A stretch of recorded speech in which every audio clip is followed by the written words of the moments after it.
아빠 오늘 제가 1등 했어요. 아빠가 남긴 곡으로요. 한 소년이 묘비를 껴안은 채 울고 있었습니다. 소년은 바이올린을 꺼내 조용히 활을 올렸습니다.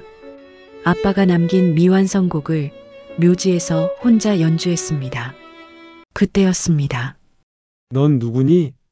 우리 아들 묘 앞에서 왜 울고 있는 거지? 소년은 화들짝 돌아봤고 나이 지긋한 부부가 서 있었습니다. 소년은 가방을 두고 황급히 언덕 아래로 도망쳤습니다. 여보, 혹시 저 아이가 과연 이 아이는 누구일까요? 무슨 비밀이 있는 걸까요? 사연 시작 전에 무료로 구독과 좋아요로 함께 해주세요. 기쁨 가득한 하루 되시길 바라며 오늘의 사연 시작하겠습니다. 새벽 4시 반.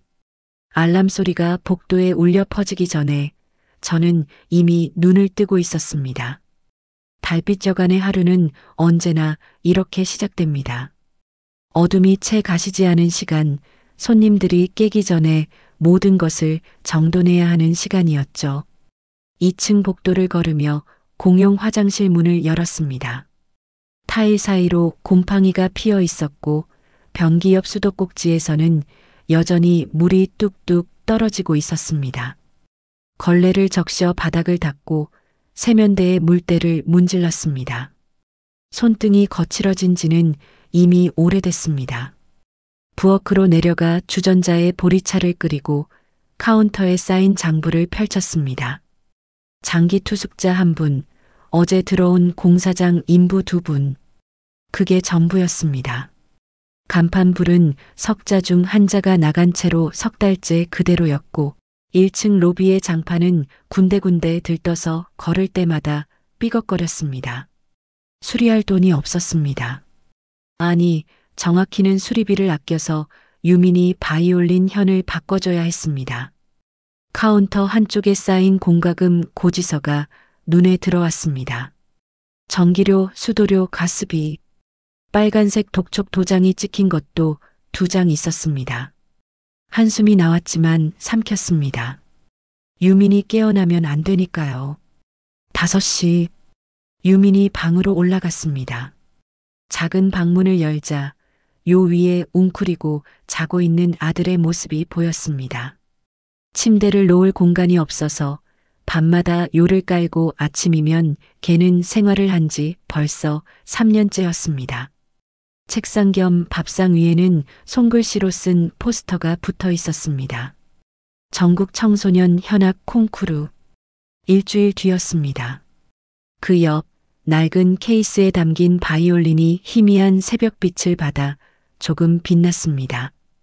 광이 거의 나지 않는 동네 악기점에서 교환도 안 받는다던 중고 악기였습니다. 유민이를 조심스럽게 깨웠습니다. 유민아, 일어나야지.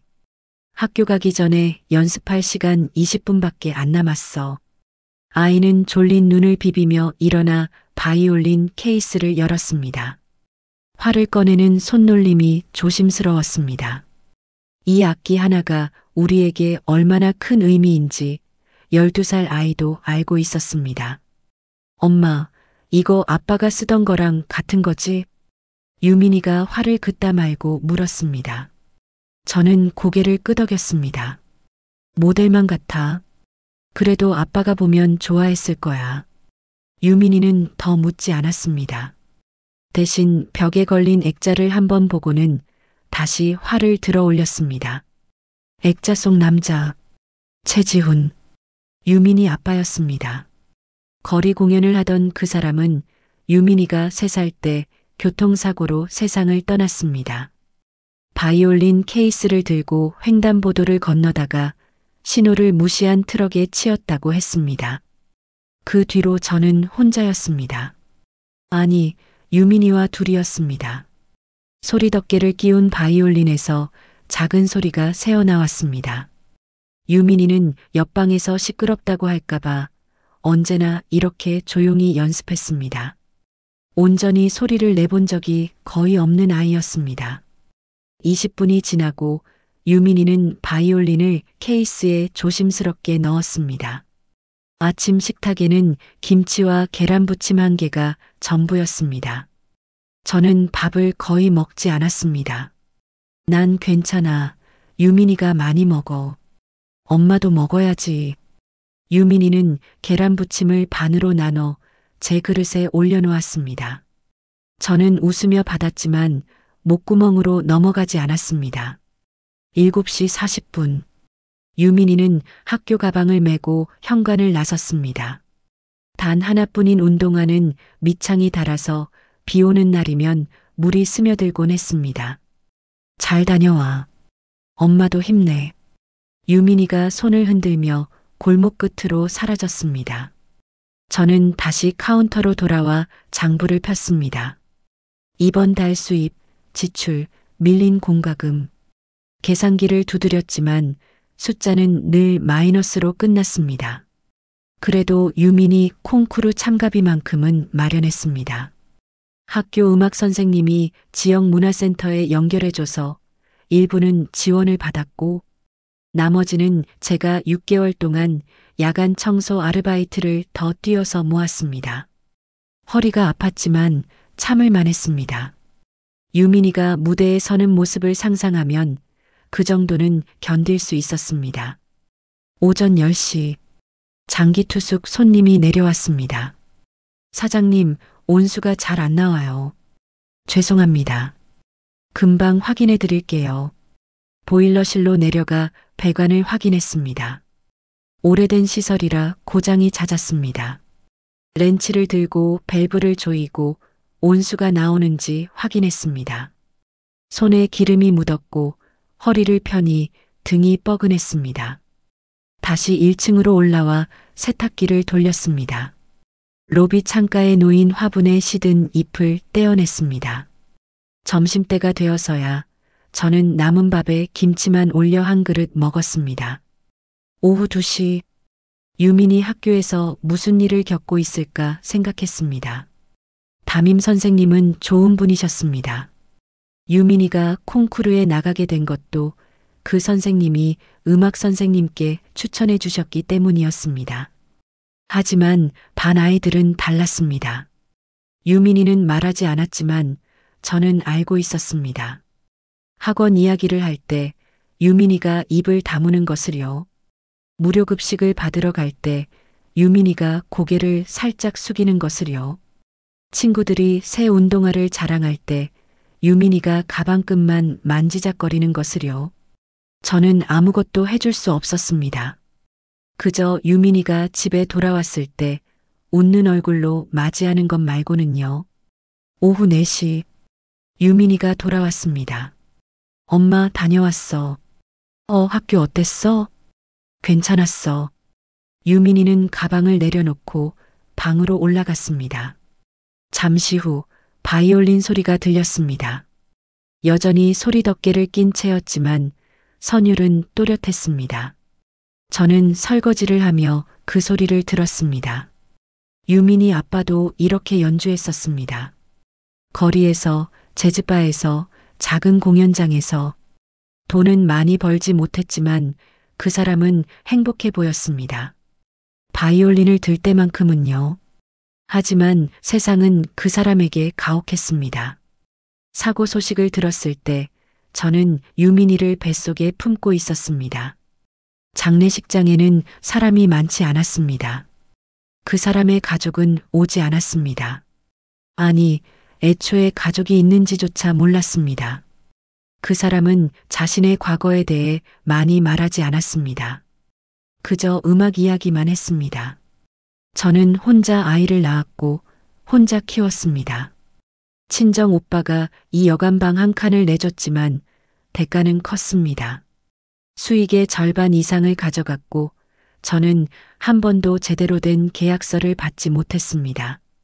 그래도 참았습니다. 유민이와 함께 있을 곳이 있다는 것만으로도 감사했으니까요. 저녁 6시 유민이와 함께 저녁을 먹었습니다. 오늘도 반찬은 김치와 계란부침이었습니다. 유민아, 콩쿠르 일주일 남았네. 응, 열심히 할게. 엄마가 저녁 장사 때문에 시상식에 못 갈 수도 있을 것 같아. 미안해. 유민이는 잠시 젓가락을 멈췄습니다. 괜찮아, 엄마. 나 혼자서도 할 수 있어. 아이는 웃었지만 눈빛은 조금 서운해 보였습니다. 저는 가슴이 찢어지는 것 같았습니다. 밤 10시. 손님들이 모두 방으로 들어가고 저는 카운터에 앉아 다시 장부를 폈습니다. 콩쿠르 당일 교통비, 도시락 준비비, 그리고 만약을 위한 예비비. 계산기를 두드렸지만 여전히 빠듯했습니다. 그래도 어떻게든 해야 했습니다. 유민이를 위해서라면요. 자정이 넘어 저는 2층으로 올라갔습니다. 유민이 방문을 살짝 열어보니 아이는 책상에 엎드려 자고 있었습니다. 책상 위에는 악보가 펼쳐져 있었습니다. 손으로 옮겨 적은 악보였습니다. 땀에 번진 연필 자국, 여러 번 지운 흔적들이 보였습니다. 저는 조심스럽게 아이를 요 위에 눕히고 이불을 덮어줬습니다. 유민이는 잠꼬대처럼 중얼거렸습니다. 아빠, 나 잘할 수 있을까? 저는 아이의 머리를 쓰다듬었습니다. 잘할 수 있어, 유민아. 넌 잘하고 있어. 벽에 걸린 액자 속 남자를 봤습니다. 당신이 봤으면 좋겠어요. 우리 아들, 이렇게 컸어요. 당신 닮아서 음악을 좋아해요. 당신이 남긴 악기로 매일 연습해요. 저는 방을 나와 제 방으로 돌아왔습니다. 침대에 누워 천장을 봤습니다. 일주일 뒤면 유민이는 무대에 서게 됩니다. 그 무대에서 아이는 어떤 표정을 지을까요? 저는 그 모습을 볼 수 있을까요? 눈을 감았지만 잠은 쉽게 오지 않았습니다. 그저 유민이가 무사히 행복하게 연주할 수 있기를 바랄 뿐이었습니다. 새벽 4시 반. 다시 알람이 울렸습니다. 달빛 저간에 또 하루가 시작되었습니다. 콩쿠르 전날이었습니다. 새벽 4시 반, 저는 어제보다 더 일찍 눈을 떴습니다. 아니, 사실 제대로 잠들지 못했습니다. 내일이면 유민이가 무대에 섭니다. 복도 청소를 시작했습니다. 걸레를 적셔 바닥을 닦는데 손이 평소보다 더 떨렸습니다. 공용 화장실을 청소하고 세탁기를 돌리고 보일러 상태를 확인했습니다. 5시, 유민이 방으로 올라갔습니다. 아이는 이미 깨어 있었습니다. 책상 앞에 앉아 악보를 들여다보고 있었습니다. 유민아, 어젯밤에 잠은 잤어? 응, 엄마. 근데 꿈을 꿨어. 무대에서 연주하는데 갑자기 소리가 안 나는 꿈. 유민이는 웃었지만 그 웃음에는 긴장감이 묻어 있었습니다. 괜찮아. 넌 3달 동안 연습했잖아. 눈 감고도 할 수 있어. 유민이는 바이올린을 꺼내 연습을 시작했습니다. 소리 덮개를 낀 채였지만 활의 움직임은 평소보다 더 조심스러웠습니다. 아침 식사 시간 유민이가 조심스럽게 물었습니다. 엄마, 내일 못 오는 거지? 저는 젓가락을 내려놓았습니다. 미안해, 유민아. 엄마가 내일 오전에 손님 체크아웃 있어서 시상식 끝나면 바로 갈게. 괜찮아. 나 혼자서도 할 수 있어. 아이는 다시 그렇게 말했지만 표정은 밝지 않았습니다. 오전 9시, 유민이가 학교에 간 뒤 2층에서 목소리가 들렸습니다. 사장님, 방이 너무 추워요. 난로 좀 더 세게 틀어주시면 안 될까요? 저는 난로를 확인하러 올라갔습니다. 손님 방 난로는 이미 최대로 켜져 있었지만 낡은 시설이라 온기가 약했습니다. 부엌으로 내려가는 길에 유민이 방을 지나쳤습니다. 문이 열려 있었고 책상 위에 악보 파일이 놓여 있었습니다. 혹시 유민이가 악보를 두고 갔나? 아니, 저건 복사본일 거야. 저는 안심하고 부엌으로 내려갔습니다. 가스레인지를 확인하고 환기구를 점검했습니다. 그때 창문 틈으로 바람이 불었습니다. 바람에 부엌 쪽 서류들이 흩날렸고 그중 한 장이 난로 가까이로 날아갔습니다. 저는 황급히 집어들었지만 이미 종이 끝이 그슬려 있었습니다. 괜찮아. 이건 그냥 광고지. 하지만 난로 뒤를 확인하는 순간 심장이 멎는 것 같았습니다. 유민이 악보 파일이었습니다. 몇 장은 이미 갈색으로 타들어가고 있었습니다. 안 돼. 저는 황급히 불을 끄고 악보를 집어들었습니다. 종이는 뜨거웠고 음표들이 절반쯤 사라져 있었습니다. 유민이 방으로 뛰어 올라가 책상을 확인했습니다. 케이스 안, 가방 안, 서랍 안. 어디에도 악보가 없었습니다. 이게 원본이었습니다. 바닥에 주저앉아 타버린 악보를 바라봤습니다.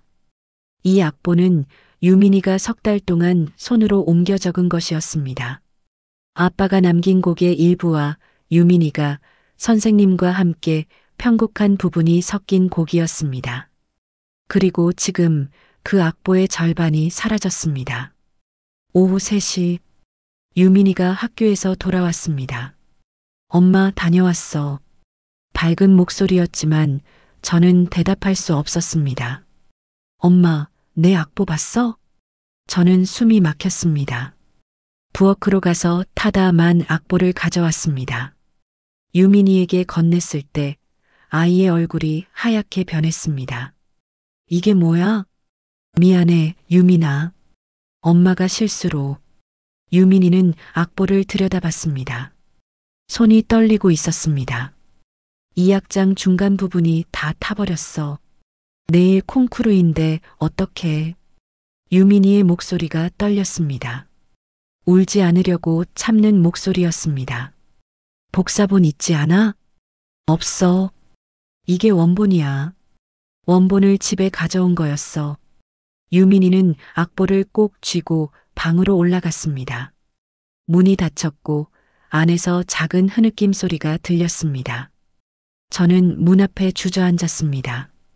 미안해, 유민아. 엄마가 잘못했어. 저녁 6시. 유민이는 방에서 나오지 않았습니다. 한참 뒤에 문이 열렸고 유민이의 눈은 빨갛게 부어 있었습니다. 식탁에 마주 앉았지만 둘 다 밥을 먹지 못했습니다. 유민아, 엄마가 내일 아침 일찍 악기점 가서 악보 프린트해 올게. 안 돼. 이 악보는 손글씨로 쓴 부분이 많아. 그냥 외워서 칠게. 뭐? 어차피 석 달 동안 연습했잖아. 외웠어. 거의 다. 반주자 선생님한테 이 상태로 드려도 이게 최선이야. 저는 아무 말도 할 수 없었습니다. 밤 10시. 유민이는 방에서 계속 연습했습니다. 소리 덮개도 끼지 않은 채 큰 소리로 활을 그었습니다. 한 소절씩 반복하고 틀리면 다시 하고 또 다시 하는 소리가 복도까지 들렸습니다. 가슴이 찢어지는 것 같았습니다. 자정이 넘어 유민이 방 불이 꺼졌습니다. 저는 조심스럽게 문을 열어봤습니다. 유민이는 책상에 엎드려 자고 있었고 손에는 여전히 활이 쥐어져 있었습니다. 저는 아이를 요 위에 눕히고 이불을 덮어줬습니다. 타다만 악보가 책상 위에 놓여 있었습니다. 갈색으로 변한 종이, 사라진 음표들, 손으로 다시 그려 넣으려 했던 흔적들. 저는 그 악보를 집어들고 가슴에 안았습니다. 미안해, 유민아. 엄마가 다 잘못했어. 눈물이 흘렀지만 소리내어 울지는 않았습니다. 새벽 1시. 저는 제 방으로 돌아왔지만 잠들 수 없었습니다. 천장을 보며 생각했습니다. 내일 유민이는 어떻게 될까? 무대에서 제대로 연주할 수 있을까? 타다만 악보를 보고 반주자가 제대로 쳐줄까? 생각이 꼬리를 물었고 불안은 점점 커졌습니다. 새벽 4시 반. 알람이 울렸습니다. 콩쿠르 당일 아침이었습니다. 새벽 4시 반. 저는 눈을 뜨자마자 청소를 시작했습니다. 공용 화장실, 복도, 세탁기, 쓰레기 수거. 모든 것을 평소보다 빨리 끝냈습니다. 유민이가 출발하기 전에 제가 할 수 있는 모든 일을 끝내야 했으니까요. 5시 40분. 유민이 방으로 올라갔습니다. 아이는 이미 단정한 옷을 입고 바이올린 케이스를 들고 있었습니다. 준비 다 했어? 응. 아침 먹고 가자. 식탁에 앉았지만 둘 다 밥을 거의 먹지 못했습니다. 저는 유민이 가방을 확인했습니다. 타다만 악보, 바이올린, 물, 간식. 모든 게 준비되어 있었습니다. 7시 10분. 유민이가 현관에 섰습니다. 엄마 다녀올게. 그래, 조심해서 가. 무대에서 떨지 마. 넌 할 수 있어. 유민이는 고개를 끄덕이고 돌아섰습니다. 저는 현관에 서서 아이가 골목 끝으로 사라질 때까지 지켜봤습니다. 가슴이 무너져 내렸지만 참았습니다. 오전 10시. 손님 체크아웃을 마치고 저는 카운터에 앉아 휴대폰을 들었습니다. 유민이에게 전화를 걸었지만 받지 않았습니다. 아마 콩쿠르장에 도착해서 정신없을 거라고 생각했습니다. 시계를 봤습니다. 지금쯤 접수를 하고 있을 시간이었습니다. 제발, 제발 잘 되길. 한편 콩쿠르장. 유민이는 버스에서 내려 큰 건물 앞에 섰습니다. 입구에는 화려한 악기 케이스를 든 아이들이 부모님, 선생님과 함께 들어가고 있었습니다. 유민이는 혼자였습니다. 낡은 케이스를 꼭 쥐고 천천히 걸어 들어갔습니다. 복도에서 다른 아이들을 봤습니다. 맞춤 정장을 입은 아이, 개인 코치와 마지막 점검을 하는 아이, 부모님이 격려해주는 아이들. 유민이는 구석 의자에 앉아 가방에서 타다만 악보를 꺼냈습니다. 갈색으로 변한 종이, 사라진 음표들. 손이 떨렸지만 눈을 감고 심호흡을 했습니다. 괜찮아. 나 외웠어. 할 수 있어. 접수처에서 스태프가 말했습니다. 악보는 반드시 제출해야 합니다. 반주자 선생님이 보셔야 해요. 유민이는 타다만 악보를 건넸습니다. 스태프가 악보를 보더니 눈썹을 찌푸렸습니다. 이 악보 상태가 안 좋은데요. 다른 건 없나요? 이게 전부예요. 제가 거의 외웠습니다. 반주자 선생님한테 최대한 설명드릴게요. 스태프는 망설이다가 악보를 받았습니다. 대기실에서 유민이는 혼자 앉아 있었습니다. 옆에서 다른 아이가 엄마와 이야기하는 소리가 들렸습니다. 엄마, 떨려. 괜찮아. 우리 딸 최고야. 엄마 믿어. 유민이는 고개를 숙였습니다. 11시 40분. 유민이 차례가 왔습니다. 무대 옆에서 반주자를 만났습니다. 중년 여선생님이었는데 타다만 악보를 보더니 난색을 표했습니다. 이 악보로 반주하기 힘들겠는데요. 중간 부분이 거의 안 보여요. 죄송합니다. 제가 그 부분은 외웠어요. 만약 선생님이 놓치시면 제가 혼자 이어갈게요. 반주자는 한숨을 쉬었습니다. 최대한 해볼게요. 하지만 중간에 내가 멈추면 내가 알아서 해야 해. 네, 감사합니다. 무대 뒤에서 사회자의 목소리가 들렸습니다. 다음은 중등부 최유민 학생입니다. 유민이는 심호흡을 하고 무대로 걸어나갔습니다. 조명이 눈부셨습니다. 객석에는 100여 명의 사람들이 앉아 있었습니다. 심사위원 5명이 앞줄에 앉아 평가표를 들고 있었습니다. 유민이는 무대 중앙에 섰습니다. 바이올린을 턱에 고정하고 활을 들어 올렸습니다. 손이 떨렸지만 눈을 감았습니다. 아빠, 저 잘할 수 있을까요? 첫 음이 울렸습니다. 조용하고 부드러운 선율이었습니다. 1악장은 안정적으로 흘러갔습니다. 반주자도 잘 따라왔습니다. 객석에서 고개를 끄덕이는 심사위원들이 보였습니다. 2악장으로 넘어갔습니다. 템포가 빨라지고 감정이 격해지는 구간이었습니다. 유민이는 눈을 뜨고 활을 힘차게 그었습니다. 그런데 그때였습니다. 악보가 타버린 구간에 들어서자 반주자의 손놀림이 흔들렸습니다. 피아노 소리가 잠깐 끊겼습니다. 객석이 웅성거렸습니다. 유민이의 심장이 쿵쾅거렸습니다. 어떡하지?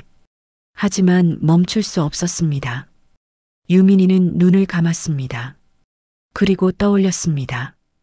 여관 앞 작은 마당에서 아빠가 바이올린을 켜던 모습을요. 엄마가 들려준 이야기 속 아빠의 모습을요. 유민이는 화를 들어 올렸습니다. 반주 없이 혼자서 바이올린 소리만이 홀을 채웠습니다. 조용하고 슬프고 간절한 선율이었습니다. 객석의 웅성거림이 멎었습니다. 심사위원들이 펜을 내려놓고 유민이를 바라봤습니다. 유민이는 계속 켰습니다. 타버린 악보의 그 부분을 머릿속으로 그리며 손가락으로 기억하며 마음으로 느끼며 연주했습니다.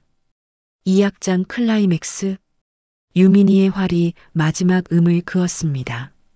3초 정도 침묵이 흘렀습니다. 그리고 객석 한쪽에서 한 심사위원이 먼저 박수를 쳤습니다. 그 박수가 퍼져나가며 객석 전체가 박수를 쳤습니다. 일부는 자리에서 일어섰습니다. 유민이는 고개를 숙여 인사했습니다. 무대를 내려오는 길, 다리에 힘이 풀렸습니다. 대기실로 돌아와 의자에 앉았을 때 비로소 눈물이 났습니다. 해냈어. 나 해냈어. 오후 3시 시상식이 시작되었습니다. 사회자가 수상자 이름을 하나씩 불렀습니다. 동상, 은상, 그리고 대상은 중등부 최유민 학생입니다. 유민이는 무대로 올라갔습니다. 상장과 트로피, 꽃다발을 받았습니다. 사회자가 말했습니다. 악보 사고에도 불구하고 흔들림 없이 완주한 연주였습니다. 객석에서 다시 박수가 터졌습니다. 하지만 유민이는 무대 위에서 객석을 둘러봤습니다. 다른 아이들은 부모님, 코치와 함께 사진을 찍고 있었습니다. 유민이는 혼자였습니다. 상장을 들고 트로피를 안고 꽃다발을 옆에 둔 채 혼자 서 있었습니다. 사진을 찍어주는 사람도 축하해주는 사람도 없었습니다. 유민이는 휴대폰을 꺼내 엄마에게 전화를 걸었습니다. 엄마, 나 대상 탔어. 정말? 유민아, 축하해. 엄마 지금 손님 때문에 못 가. 미안해. 집에서 보자. 응. 전화를 끊고 유민이는 콩쿠르장 계단에 혼자 앉았습니다. 상장과 트로피를 가방에 넣으며 문득 생각했습니다. 아빠한테 가고 싶다. 아빠 묘지에 가서 이 이야기를 하고 싶다. 유민이는 일어나 반대 방향 버스 정류장으로 걸어갔습니다. 버스는 1시간 넘게 달렸습니다. 유민이는 창밖을 보며 가방 속 트로피를 만졌습니다. 차가운 금속이 손끝에 닿았습니다. 아빠, 나 상 탔어. 대상이야. 혼자 중얼거렸지만 대답은 없었습니다. 오후 5시 버스가 공설묘지 입구에 멈춰 섰습니다. 유민이는 내려서 언덕길을 천천히 올라갔습니다. 낙엽이 쌓인 길, 낡은 비석들, 제사 흔적이 남은 묘역들. 유민이는 이 길을 외우고 있었습니다. 1년에 2번 아빠 기일과 추석 때 엄마와 함께 왔던 길이었습니다. 3분쯤 걸어 올라가자 아빠 묘가 보였습니다. 작은 비석에 새겨진 이름. 최지훈, 1985년부터 2013년. 비석 옆에는 아빠 사진이 붙어 있었습니다. 웃고 있는 얼굴, 바이올린을 안고 있는 모습. 유민이는 비석 앞에 앉았습니다. 가방에서 트로피를 꺼내 비석 옆에 세워두었습니다. 아빠, 나 오늘 콩쿠르 나갔어. 대상 탔어. 바람이 불었습니다. 낙엽이 흩날렸습니다. 근데 아무도 몰라. 엄마는 일 때문에 못 왔고 친구들도 별로 관심 없고 시상식에서 나 혼자였어. 유민이는 바이올린 케이스를 열었습니다. 그래서 왔어. 아빠한테 들려주고 싶어서. 타다만 악보를 펼쳤습니다. 갈색으로 변한 종이가 바람에 흔들렸습니다. 이 악보 엄마가 실수로 태워서 반쯤 사라졌어. 근데 나 외워서 다쳤어. 아빠가 도와준 것 같았어. 유민이는 바이올린을 꺼내 턱에 고정했습니다. 활을 들어 올렸습니다. 조용히 첫 음이 울렸습니다. 묘지 위로 선율이 퍼져나갔습니다. 슬프고 간절하고 그리운 소리였습니다. 유민이는 눈을 감고 켰습니다. 중간에 음을 살짝 틀렸지만 다시 바로잡았습니다. 무대에서보다 더 편안하게, 더 솔직하게 연주했습니다. 그때였습니다. 언덕 아래에서 검은 세단 한 대가 올라왔습니다. 차가 멈춰섰고 운전기사가 내려와 뒷문을 열었습니다. 잘 차려입은 노부부가 천천히 내렸습니다. 남자는 60대 후반쯤 되어 보였습니다. 깔끔한 정장, 흰머리지만 고든 자세. 여자도 비슷한 나이였습니다. 우아한 옷차림, 단정한 머리, 하지만 얼굴에는 피로가 묻어 있었습니다. 강도연 이사장과 한설인 여사였습니다. 두 사람은 묘역 한쪽으로 걸어가려다가 멈춰 섰습니다. 바람을 타고 바이올린 소리가 들려왔기 때문입니다. 여보, 저 소리. 설인 여사가 남편의 팔을 잡았습니다. 저 곡, 민우가 쓰던 곡이랑 비슷한데? 강 이사장도 귀를 기울였습니다. 선율은 분명 익숙했습니다. 아들 민우가 생전에 완성하려던 곡, 사고 이후 악보 일부만 남았던 그 곡과 흡사한 느낌이었습니다. 두 사람은 소리가 나는 쪽으로 천천히 걸어갔습니다. 언덕 위 작은 묘비 앞에서 한 아이가 바이올린을 켜고 있었습니다. 마른 체구, 단정한 옷, 낡은 바이올린 케이스, 그리고 그 활 쓰는 습관, 손목 쓰는 방식. 여보, 저 아이. 설인 여사의 목소리가 떨렸습니다. 저 활 쓰는 거 민우랑 똑같아. 강 이사장은 아무 말도 하지 못했습니다. 그저 아이를 바라봤습니다. 유민이는 연주를 마쳤습니다. 마지막 음이 사라지고 유민이는 바이올린을 내려놓았습니다. 비석에 이마를 대고 조용히 울었습니다. 아빠, 보고 싶어. 강 이사장 부부는 멀리서 그 모습을 지켜봤습니다. 설인 여사는 손수건을 꺼내 눈가를 닦았습니다. 강 이사장이 조심스럽게 다가갔습니다. 발소리를 들은 유민이는 고개를 돌렸습니다. 낯선 노부부가 서 있었습니다. 유민이는 황급히 일어섰습니다. 죄송합니다. 여기서 소리내서. 아니야, 괜찮아. 강 이사장이 부드럽게 말했습니다. 혹시 누구 묘 앞이니? 제 아빠요. 강 이사장은 비석을 받습니다. 최지훈, 1985년부터 2013년. 그리고 비석 옆에 세워진 트로피를 받습니다. 전국 청소년 현악 콩쿠르 대상. 너 오늘 콩쿠르 나갔구나. 네. 그리고 바이올린을 케이스에 넣기 시작했습니다. 혹시 그 곡 누구한테 배웠니? 음악 선생님이랑 같이 만들었어요. 아빠가 옛날에 쓰던 곡이랑 비슷하다고 엄마가 그러셨어요. 강 이사장의 손이 떨렸습니다. 내 아버지는 어떤 분이셨니? 바이올리니스트셨어요. 거리 공연 많이 하셨대요. 근데 제가 3살 때 돌아가셨어요. 설인 여사가 한 발짝 다가왔습니다. 내 이름이 뭐니? 최유민이요. 유민이는 시계를 봤습니다. 벌써 6시였습니다. 저 이제 가봐야 해요. 엄마가 기다리고 계세요. 유민이는 허겁지겁 가방을 메고 바이올린 케이스를 들었습니다. 그런데 너무 급하게 움직이는 바람에 트로피를 챙기는 걸 깜빡했습니다. 조심해서 가렴. 네, 안녕히 계세요. 유민이는 언덕 아래로 뛰어내려갔습니다. 강 이사장 부부는 그 자리에 서서 아이가 사라지는 모습을 지켜봤습니다.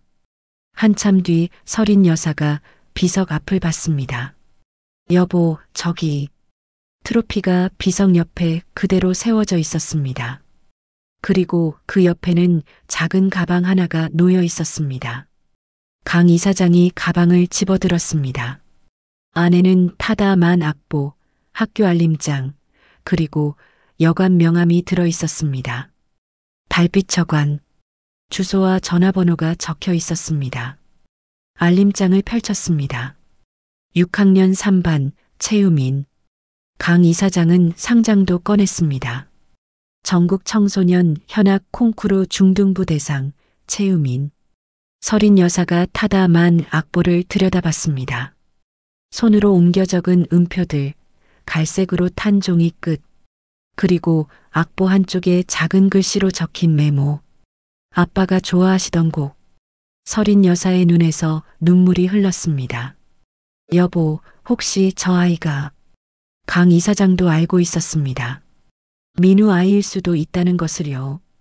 일단 차에 가서 얘기하자. 두 사람은 트로피와 가방을 들고 세단으로 돌아갔습니다. 차 안에서 서린 여사가 다시 명함을 받습니다. 달빛 저관. 이 주소 확인해 봐야겠어. 강 이사장은 비서에게 전화를 걸었습니다. 주소 하나 확인 좀 해줘.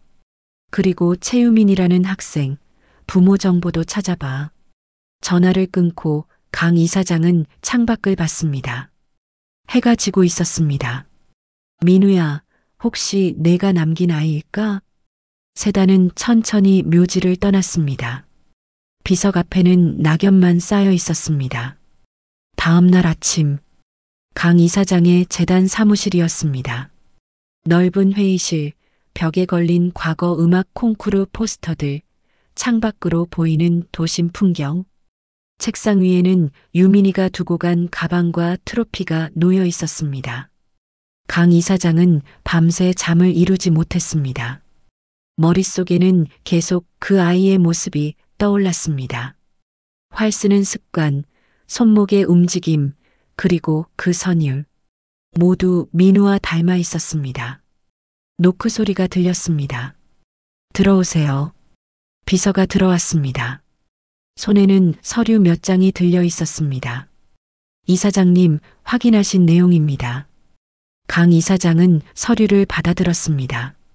최유민, 2013년생, 12살.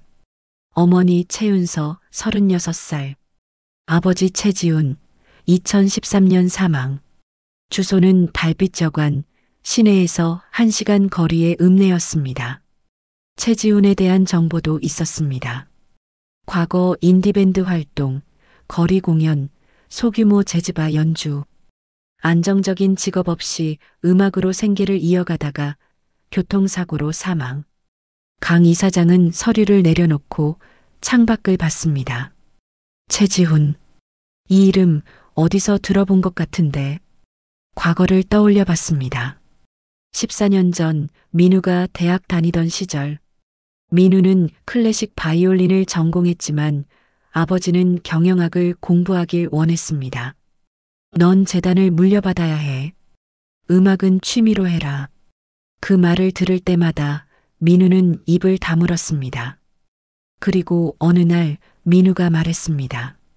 아버지, 저 해외 콩쿠르 준비하고 있어요. 이번엔 꼭 아버지께 들려드리고 싶어요. 하지만 그 콩쿠르를 가기 전에 사고가 났습니다. 병원에서 민우의 짐을 정리할 때 악보 일부만 남아 있었습니다. 완성되지 못한 곡, 아버지에게 들려주고 싶었던 곡. 강 이사장은 눈을 감았습니다. 그리고 어제 묘지에서 들었던 그 선율을 떠올렸습니다. 민우의 곡과 너무나 비슷했습니다. 비서가 조심스럽게 말했습니다. 이사장님, 어떻게 하시겠습니까? 학교에 가보겠네. 콩쿠르 후원 명목으로. 강 이사장은 일어섰습니다. 오늘 오후에 그 학교로 일정 잡아줘. 한편 유민이의 학교. 유민이는 교실에 앉아 있었습니다. 어제 콩쿠르에서 대상을 탔지만 반 아이들의 반응은 시큰둥했습니다. 야, 유민아, 너 어제 상 탔다며? 응. 운 좋았네. 우리 형은 은상 받았는데. 반장이 비꼬듯 말했습니다. 유민이는 아무 대꾸도 하지 않았습니다. 점심시간. 급식실에서 유민이는 무료 급식을 받았습니다. 식판을 들고 자리를 찾는데 평소 유민이를 무시하던 아이가 다가왔습니다. 야, 최유민. 물 좀 떠와. 지금? 응, 빨리. 유민이는 망설였지만 결국 물컵을 받아 정수기로 갔습니다. 물을 채워 돌아오는 길 그 아이가 일부러 발을 내밀었습니다. 유민이는 중심을 잃고 비틀거렸습니다. 물컵이 바닥에 떨어져 물이 쏟아졌습니다. 주변 아이들이 킥킥 웃었습니다. 조심하지, 왜 그렇게 덤벙대냐? 유민이는 고개를 숙이고 걸레를 가지러 갔습니다. 그 모습을 급식실 문 너머에서 지켜보는 사람이 있었습니다. 강 이사장이었습니다. 교장과 함께 학교를 둘러보던 중이었습니다. 강 이사장의 표정이 굳었습니다. 교장 선생님, 학생들 인성교육은 어떻게 하고 계십니까? 예. 물론 열심히 하고 있습니다. 그렇게 보이진 않는데요. 교장은 당황하며 급식실 안을 들여다봤습니다. 하지만 이미 아이들은 제자리로 돌아가고 유민이는 물을 닦고 있었습니다. 오후 2시 전교생이 강당에 모였습니다. 교장이 단상에 올라 말했습니다. 오늘 DSF재단 강도연 이사장님께서 우리 학교를 방문하셨습니다. 이번에 우리 학교 최유민 학생이 전국 현악 콩쿠르에서 대상을 받았는데 그 축하 차원에서 오셨습니다. 학생들이 박수를 쳤습니다. 유민이는 앞으로 나가라는 지시를 받았습니다. 강단 앞에 섰을 때 강 이사장과 눈이 마주쳤습니다. 유민이는 깜짝 놀랐습니다. 어제 묘지에서 봤던 그 할아버지였습니다. 강 이사장은 미소를 지었습니다. 유민 학생, 축하합니다. 혹시 여기서 짧게 연주 한 곡 들려줄 수 있을까요? 유민이는 당황했지만 고개를 끄덕였습니다. 바이올린을 가지러 교무실로 다녀온 뒤 강단에서 짧은 곡을 연주했습니다. 강 이사장은 뒤쪽에 앉아 유민이의 모든 움직임을 지켜봤습니다. 활을 쥐는 방식, 손목의 각도, 표정의 변화, 모두 민우와 닮아 있었습니다. 연주가 끝나고 박수가 터졌습니다. 유민이는 고개를 숙여 인사하고 자리로 돌아갔습니다. 조회가 끝난 뒤 강 이사장은 교무실에서 담임 선생님을 만났습니다. 유민이는 어떤 학생입니까? 조용하고 성실한 아이입니다. 집안 형편이 어려워서 무료급식을 받고 있지만 음악에 대한 열정은 대단합니다. 어머니는 어떤 분이신가요? 여관을 운영하시는데 혼자 아이를 키우시느라 많이 힘드신 것 같습니다.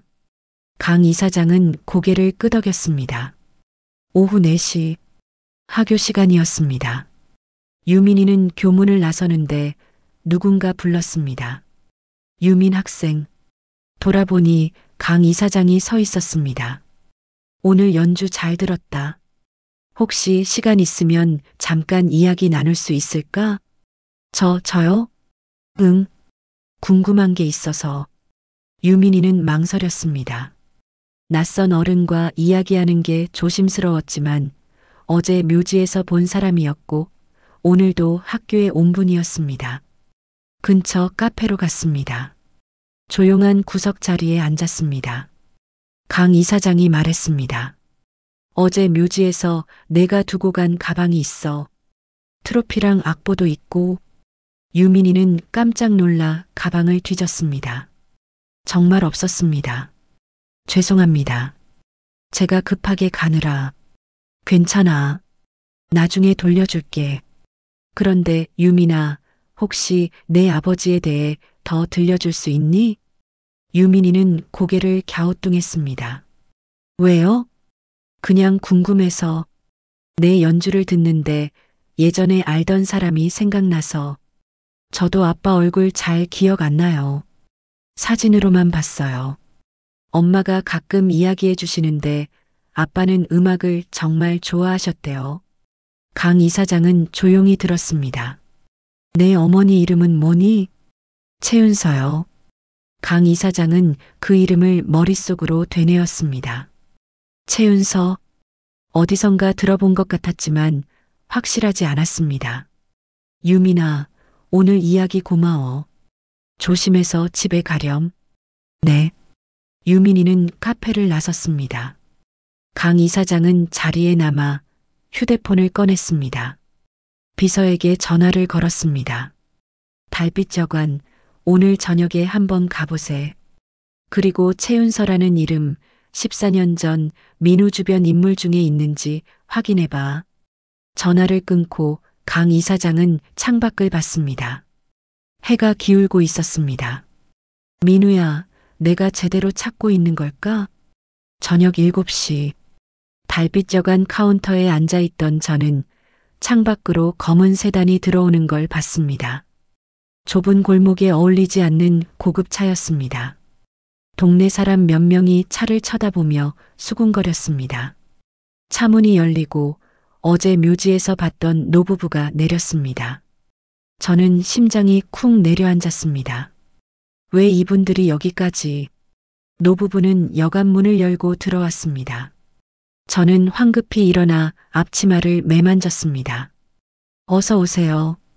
방 필요하세요? 강 이사장이 조심스럽게 말했습니다. 최유민 학생 어머니 되시죠?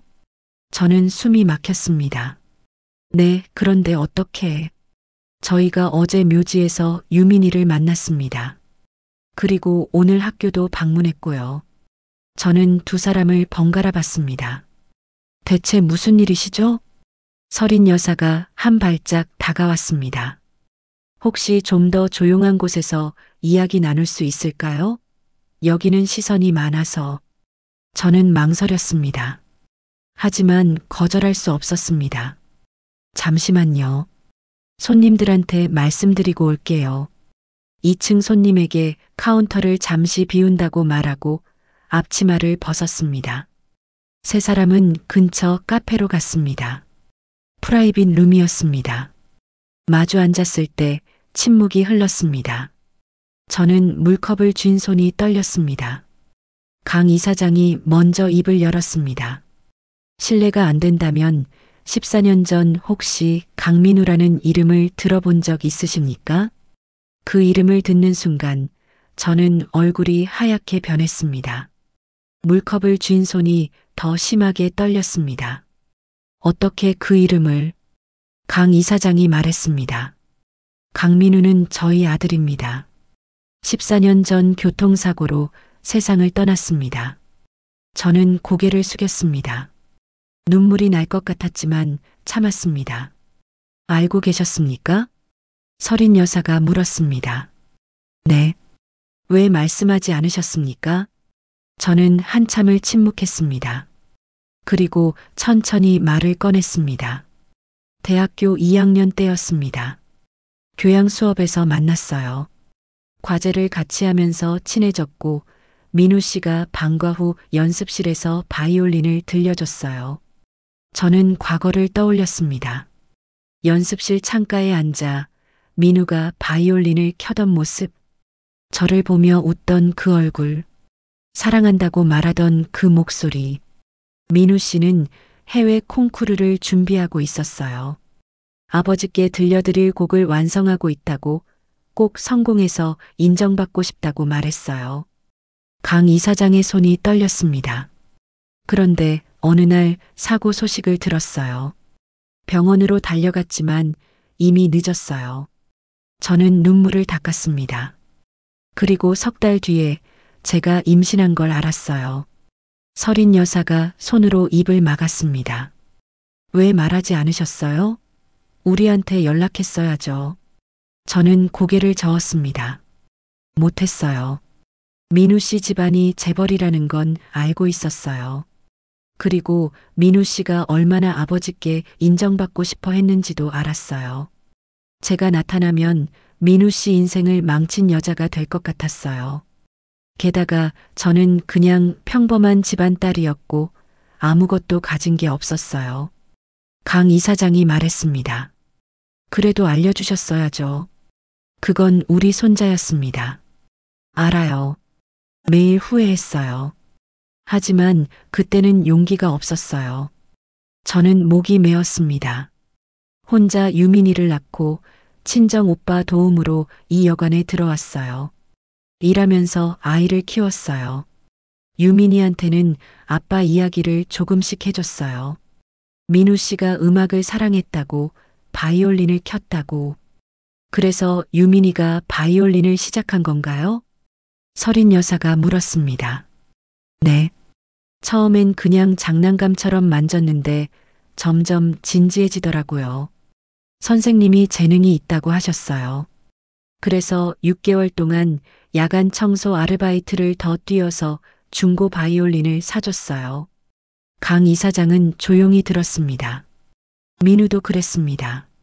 처음 바이올린을 잡았을 때부터 놓지 않았어요. 침묵이 흘렀습니다. 서린 여사가 가방에서 뭔가를 꺼냈습니다. 유민이가 묘지에 두고 간 트로피와 타다만 악보였습니다. 이 악보, 민우가 완성하려던 곡이랑 너무 비슷해요. 저는 악보를 받아들었습니다. 민우 씨가 제게 한번 들려준 적 있어요. 완성되지 않은 곡이었는데 저는 그 선율을 기억하고 있었어요. 유민이 음악 선생님한테 그 이야기를 했고 선생님이 편곡을 도와주셨어요. 그래서 유민이가 이 곡으로 콩쿠르에 나간 거였군요. 네. 강 이사장이 말했습니다. 최 선생님, 저희는 확실히 알고 싶습니다. 유민이가 정말 민우의 아들인지. 저는 고개를 들었습니다. DNA 검사를 해야 합니다. 법적으로도 아이의 미래를 위해서도 확실히 해야 합니다. 저는 망설였습니다. 지금 와서 이 아이를 데려가시려는 건가요? 데려간다기보다 책임을 나누고 싶습니다. 서린 여사가 말했습니다. 유민이는 우리 손자일 수도 있어요. 우리가 몰랐던 12년을 이제라도 채우고 싶어요. 저는 눈물을 참았습니다. 제가 동의해야 할 문제잖아요. 물론입니다. 강요가 아닙니다. 하지만 부탁드립니다. 저는 한참을 생각했습니다.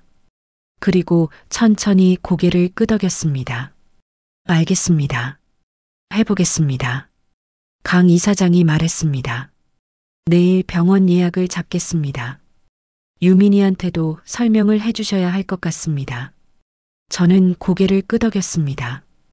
카페를 나서며 서린 여사가 제 손을 잡았습니다. 힘드셨죠? 혼자 아이 키우느라. 저는 울음을 터뜨릴 뻔했지만 참았습니다. 괜찮았어요. 유민이가 있어서. 그날 밤 유민이에게 모든 걸 말했습니다.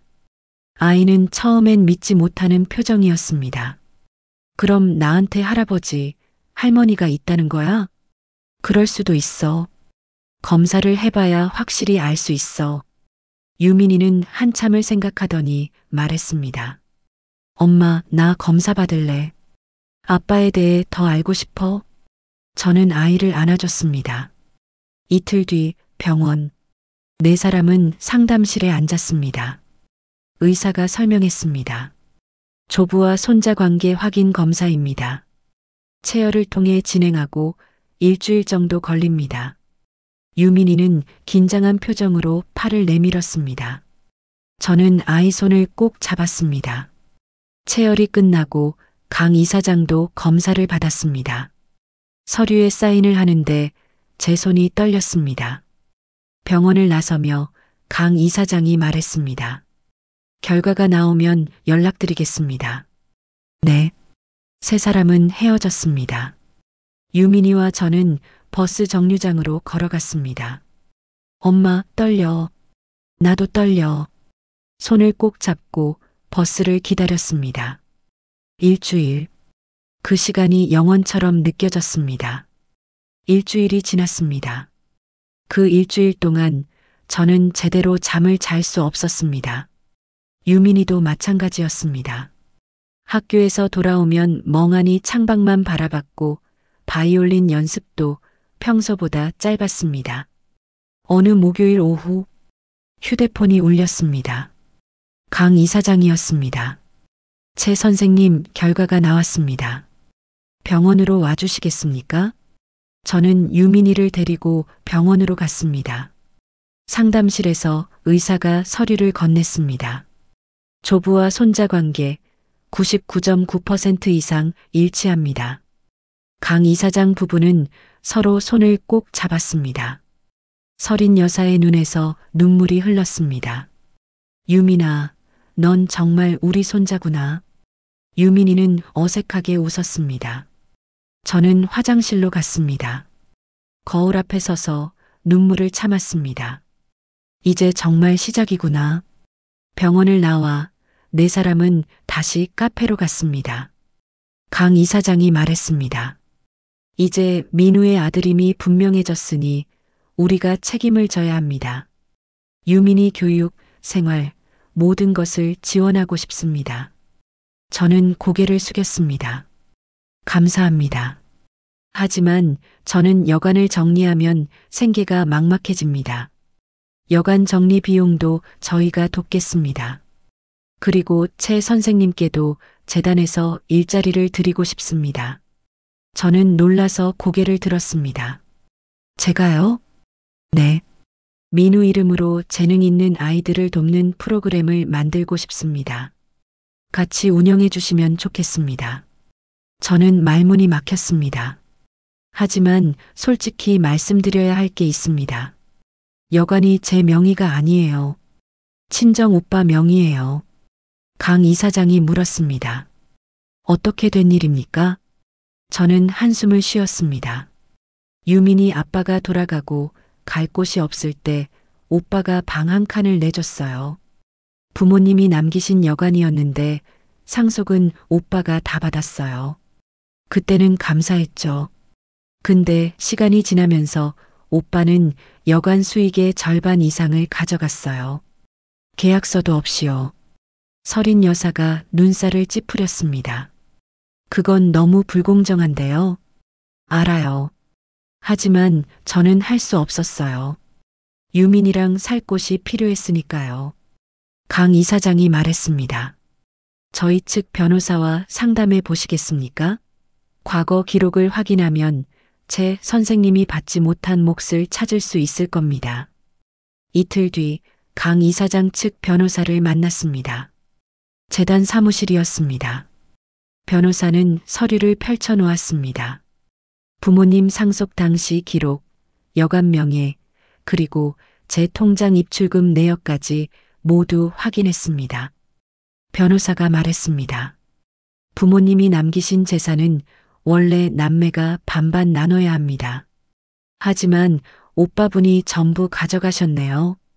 게다가 최 선생님이 12년간 여관 운영에 기여한 부분도 상당합니다.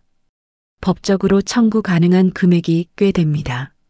저는 서류를 보며 손이 떨렸습니다. 얼마나 되나요? 변호사가 계산기를 두드렸습니다. 보수적으로 잡아도 최소 1억 5천만 원은 됩니다. 저는 숨이 막혔습니다. 1억 5천만 원. 12년 동안 제가 받지 못한 돈이 그만큼이었습니다. 오빠한테 청구할 수 있을까요? 물론입니다. 증거도 충분하고요. 만약 합의가 안 되면 법적으로 진행할 수도 있습니다. 저는 고개를 끄덕였습니다. 알겠습니다. 한번 해보겠습니다. 다음 날 오전, 친정 오빠에게 전화를 걸었습니다. 오빠, 나 오늘 만날 수 있어? 왜? 무슨 일이야? 할 이야기가 있어. 오후 2시 동네 식당에서 오빠를 만났습니다. 오빠 부부가 함께 나왔습니다. 저는 준비해온 서류를 테이블에 놓았습니다. 이게 뭐야? 오빠가 물었습니다. 부모님 재산 중 내 몫. 그리고 지난 12년간 여간 수익 중 내가 받지 못한 부분 다 계산했어. 오빠는 서류를 보더니 얼굴이 굳었습니다. 너 지금 뭐 하는 거야? 내 권리 찾는 거야.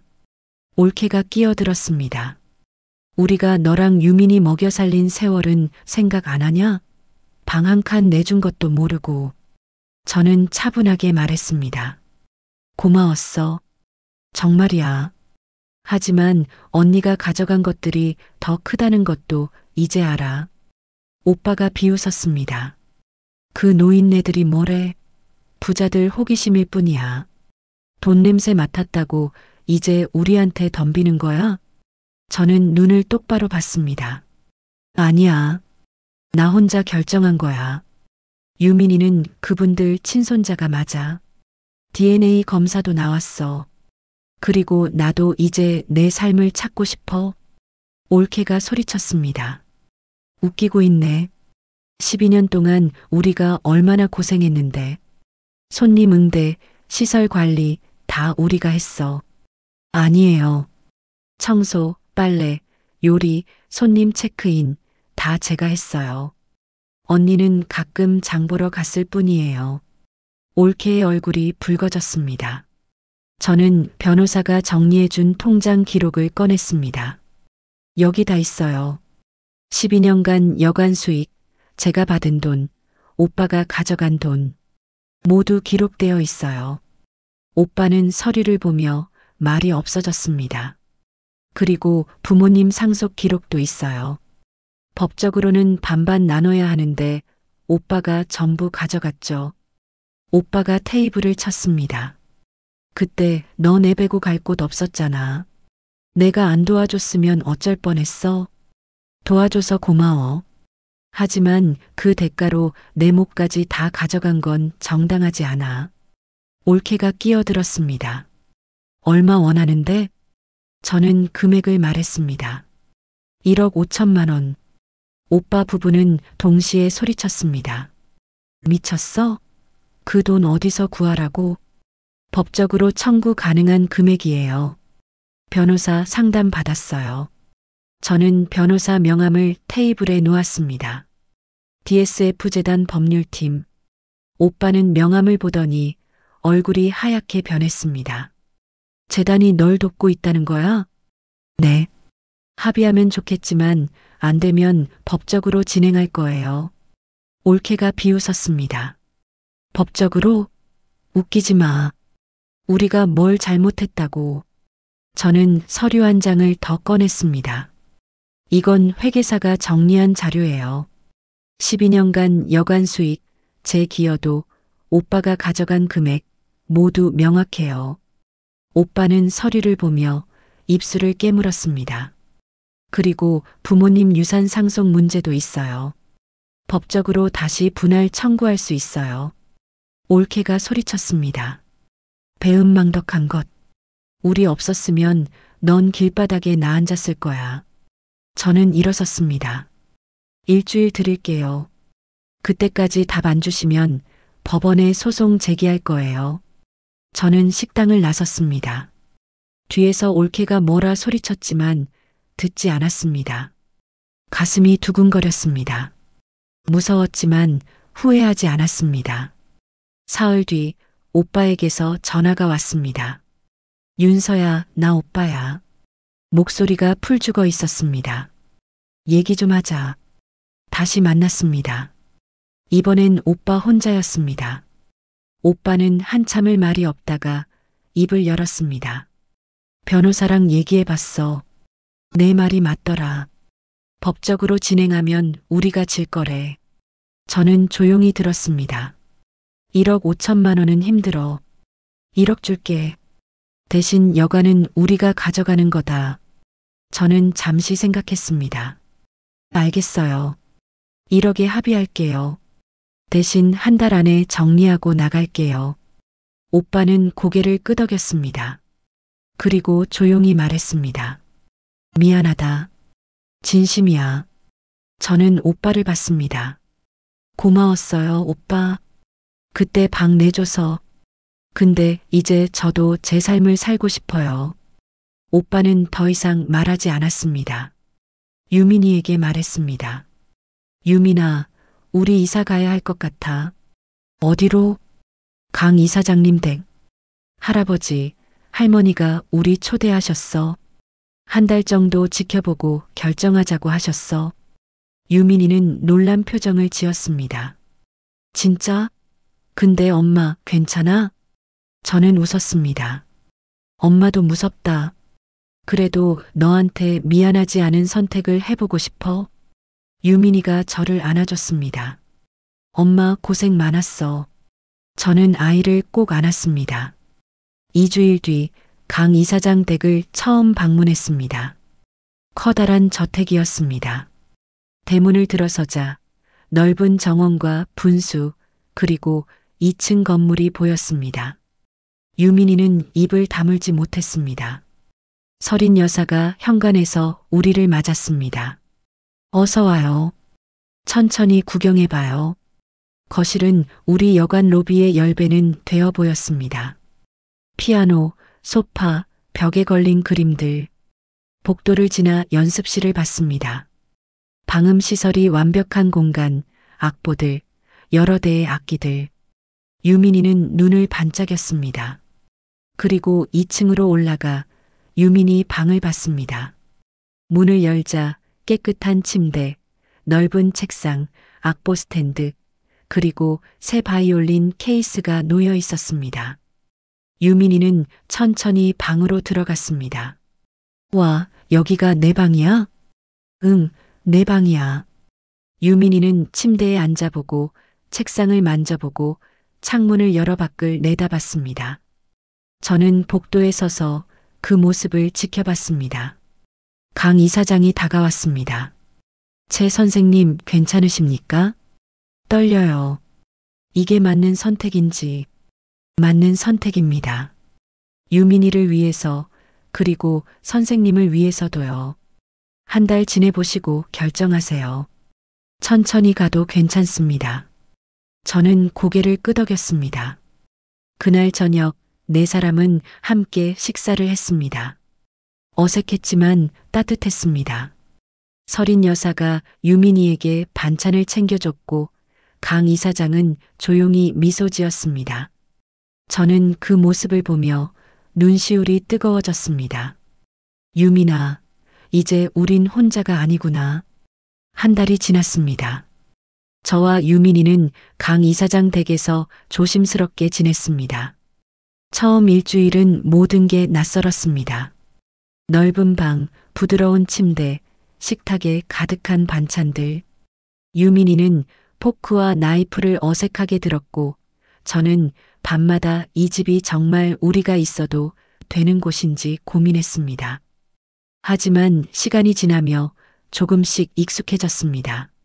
서린 여사는 매일 아침 유민이를 깨우며 머리를 쓰다듬어 주었고 강 이사장은 유민이의 바이올린 연습을 멀리서 지켜보며 조용히 미소 지었습니다. 어느 토요일 아침 식탁에 앉았을 때 유민이가 젓가락을 찾았습니다. 할머니, 젓가락 있어요? 서린 여사가 웃으며 말했습니다. 물론이지. 우리도 국에 밥 말아 먹는 거 좋아해. 편하게 먹어. 유민이는 안도한 표정으로 젓가락을 집어들었습니다. 저는 그 모습을 보며 가슴이 따뜻해졌습니다. 2주일째 되던 날, 유민이는 근처 학교로 전학을 갔습니다. 음악반이 있는 공립학교였습니다. 첫날 유민이는 긴장한 표정으로 학교에 갔습니다. 돌아왔을 때 저는 물었습니다. 학교 어땠어? 애들이 나보고 재단 이사장 손자래. 유민이는 씁쓸하게 웃었습니다. 괜찮아? 괜찮아. 그냥 좀 이상해. 예전엔 무료급식 받는다고 무시당했는데 이젠 재단 손자래. 저는 유민이를 안아줬습니다. 시간이 지나면 나아질 거야. 내가 누군지는 내가 정하는 거야. 유민이는 고개를 끄덕였습니다. 3주일째 되던 어느 저녁, 강 이사장이 저와 유민이를 서재로 불렀습니다. 서린 여사도 함께 있었습니다. 네 사람은 소파에 앉았고 잠시 침묵이 흘렀습니다. 강 이사장이 조심스럽게 말했습니다. 유민아, 그리고 윤서 씨, 제안이 하나 있습니다. 저는 긴장했습니다. 유민이의 성 문제입니다. 지금은 최유민이지만 만약 원한다면 강유민으로 바꿀 수 있습니다. 물론 강요는 아닙니다. 저는 숨이 막혔습니다. 유민이는 저를 봤습니다. 엄마 성을 빼앗는 느낌일까봐 겁났습니다. 하지만 동시에 유민이가 민우의 아들로 정체성을 인정받는 것의 의미도 알고 있었습니다. 유민아, 내가 결정해. 유민이는 한참을 생각했습니다. 그리고 천천히 말했습니다. 아빠가 누구였는지 숨기고 싶지는 않아요. 할아버지, 할머니도 만났고, 근데 엄마 성도 싫은 건 아니에요. 강 이사장이 말했습니다. 천천히 생각해봐. 급하게 결정할 필요 없어. 며칠 뒤 유민이가 저에게 말했습니다. 엄마, 나 강유민으로 바꾸고 싶어. 저는 아이를 봤습니다. 정말? 응. 아빠 성을 쓰고 싶어. 엄마가 섭섭하지 않으면 좋겠어. 저는 유민이를 안아줬습니다. 섭섭하지 않아. 내가 행복하면 돼. 절차를 밟았습니다. 법원에서 개명 신청을 했고 2주일 뒤 허가가 났습니다. 최유민은 강유민이 되었습니다. 새 주민등록증을 받던 날 유민이는 한참을 그것을 들여다봤습니다. 강유민. 이상해. 근데 나쁘지 않아. 저는 웃었습니다. 한편 강 이사장은 저에게 제안했습니다. 윤서 씨, 재단 일 시작해 보시겠습니까? 저는 재단 사무실로 출근하기 시작했습니다. 처음에는 서류 정리, 전화 응대 같은 간단한 일부터 시작했습니다. 하지만 점점 민우 장학 프로그램 기획에 참여하게 되었습니다. 재능 있지만 형편이 어려운 아이들을 찾아 악기를 지원하고 레슨 비용을 돕는 프로그램이었습니다. 저는 그 아이들을 만날 때마다 예전 유민이 모습이 떠올랐습니다. 좁은 방에서 소리를 죽이며 연습하던 아이, 콩쿠르에서 혼자 서 있던 아이. 이제 저는 그런 아이들을 도울 수 있었습니다. 석 달이 지났습니다. 어느 금요일 저녁 강 이사장이 공지를 했습니다. 다음 주에 강민우 메모리얼 홀 개관식이 있습니다. 유민이가 첫 연주를 하면 좋겠습니다. 유민이는 놀랐습니다. 제가요? 응. 내 아버지를 기리는 홀이야. 내가 아버지 곡을 연주해주면 좋겠어. 유민이는 저를 봤습니다. 저는 고개를 끄덕였습니다. 일주일 동안 유민이는 열심히 연습했습니다. 타다만 악보로 시작했던 그 곡을 이제는 완전히 복원하고 완성했습니다. 음악 선생님과 함께 민우가 남긴 악보 일부와 유민이가 기억하는 선율을 합쳐 하나의 완전한 곡으로 만들었습니다. 개관식 당일 강민우 메모리얼 홀은 작지만 아름다웠습니다. 벽에는 민우의 사진들이 걸려 있었고 무대 위에는 바이올린 스탠드가 놓여 있었습니다. 객석에는 재단 관계자들, 장학생 아이들, 그리고 가족이 앉았습니다. 유민이는 무대 뒤에서 긴장한 표정으로 서 있었습니다. 저는 다가가 손을 잡았습니다. 떨려? 응. 괜찮아. 내 아빠가 함께 할 거야. 유민이는 고개를 끄덕였습니다.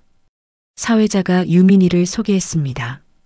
첫 연주자는 강유민 학생입니다. 고인의 아들이자 이 홀의 첫 연주자입니다.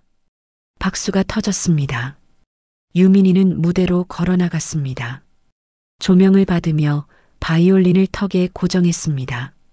활을 들어 올렸습니다. 첫 음이 울렸습니다.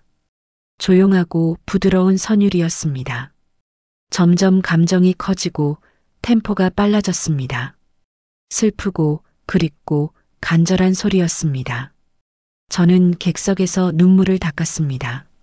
서린 여사도 손수건을 꺼냈고 강 이사장은 눈을 감고 들었습니다. 유민이는 눈을 감고 켰습니다.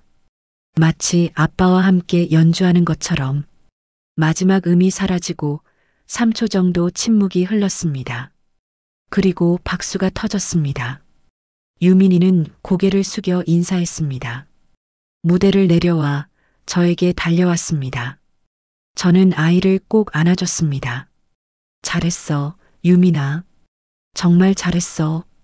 강 이사장 부부도 다가와 유민이를 안아줬습니다. 민우가 봤으면 자랑스러워 했을 거야. 그날 밤 5시, 네 사람은 함께 묘지를 찾아갔습니다. 민우의 묘 앞에 섰습니다. 강 이사장이 무릎을 꿇고 비석을 쓰다듬었습니다. 민우야, 내가 남긴 곡으로 너의 아들이 살아가고 있다. 우리가 너한테 못해준 것들, 이 아이한테는 다 해주마. 서린 여사도 눈물을 닦았습니다. 저는 유민이 손을 잡았습니다. 유민이는 바이올린 케이스를 열어 조용히 활을 들어 올렸습니다. 묘지 위로 선율이 퍼져나갔습니다. 해가 지고 있었습니다. 주황빛 노을이 비석을 비췄습니다. 유민이는 눈을 감고 켰습니다. 더 이상 혼자가 아니었습니다. 할아버지, 할머니, 엄마가 옆에 있었습니다. 그리고 하늘 어딘가에서 아빠도 듣고 있을 거라고 믿었습니다. 연주가 끝났습니다. 네 사람은 한참을 서 있었습니다. 바람이 불었고 낙엽이 흩날렸습니다. 강 이사장이 일어서며 말했습니다. 이제 가자. 집에. 집. 그 단어가 이제는 낯설지 않았습니다. 저는 유민이 손을 잡고 언덕을 내려갔습니다. 뒤돌아보니 비석이 노을빛에 물들어 있었습니다. 민우 씨, 고마워요. 우리 아들 남겨줘서. 이제 잘 키울게요. 약속할게요. 세단에 탔습니다. 유민이는 창밖을 보며 말했습니다. 엄마, 우리 진짜 가족이 된 거지? 응, 진짜 가족이야. 차는 천천히 움직였습니다. 묘지를 떠나 도심으로 우리 집으로 향했습니다. 앞으로도 쉽지 않을 겁니다. 학교 생활, 연습, 재단일 모두 녹록하지 않을 겁니다. 하지만 이제 혼자가 아닙니다. 함께 걷는 사람들이 있습니다. 그것만으로도 충분했습니다. 유민이는 제 어깨에 머리를 기댔습니다. 저는 아이 머리를 쓰다듬었습니다. 차창 밖으로 도시의 불빛들이 하나둘 켜지고 있었습니다. 우리는 그 불빛 속으로 천천히 들어갔습니다. 집으로. 오늘의 이야기를 끝까지 들어주셔서 감사드립니다. 어디에서 듣고 계신지 댓글 남겨주신다면 한 분 한 분 찾아가 반갑게 인사드리겠습니다. 다음 이야기도 기대되신다면 무료인 구독과 좋아요를 눌러주세요. 더 감동적인 이야기로 보답하겠습니다. 항상 평안하고 행복만 가득하시길 진심으로 기원합니다.